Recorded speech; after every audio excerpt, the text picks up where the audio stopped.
जी अस्सलाम वालेकुम। वाहला agriculture YouTube channel पर खुश आमदीद कहते हैं सब भाइयों को। दोस्तों, गंदम के हवाले से आपको रिपोर्ट्स कर रहे हैं। इंटरनेशनल गंदम मार्केट में मुसलसल जो है तेज़ी का सिलसिला जो है वो जारी है।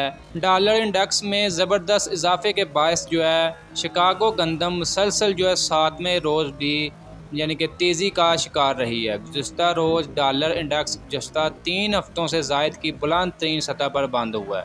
ताहम रूस की जानब से यूक्रेनी बंदरगाहों और अनाज को गोदामों को मुसलसल निशाना बनाया जा रहा है, जिससे बहरा सूद से सप्लाई में खलल पड़ गया है, जिसकी वजह से जो है रूस की जानब से बहरा सूद से मजबूत बरामदात रिकॉर्ड की जा रही हैं और जो है इंटरनेशनल मार्केट में काफ़ी ज़्यादा जो है गंदम कीमतों में इजाफ़ा हो रहा है, शॉर्टेज पैदा हो रही है।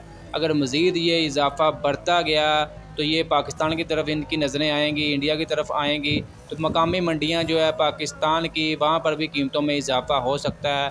फ़िलहाल जो है पंजाब में, पाकिस्तान में रेट्स जो है तकरीबन जो है मुस्तहकम चल रहे हैं। इस टाइम जो है ओवरऑल पूरे पाकिस्तान का जो हम आप दोस्तों के साथ जो एवरेज रेट शेयर करें, गंदम का जो हाईएस्ट रेट चल रहा है 5200 5300 रुपये तक, जबकि पंजाब में 4700 4800 रुपये तक जो है गंदम फ़िलहाल जो है बरकरार है मंडियों में। पिछले 3 से 4 तकरीबन एक हफ़्ते तकरीबन यही रेट चल रहे हैं। 50 40 50 ऐड होते हैं, दोबारा फिर 10 20 निकल गए, यही तकरीबन सिलसिला बरकरार रहेगा। आने वाले दिनों में मज़ीद जो है यही सिलसिला बरकरार रहने के इम्कान।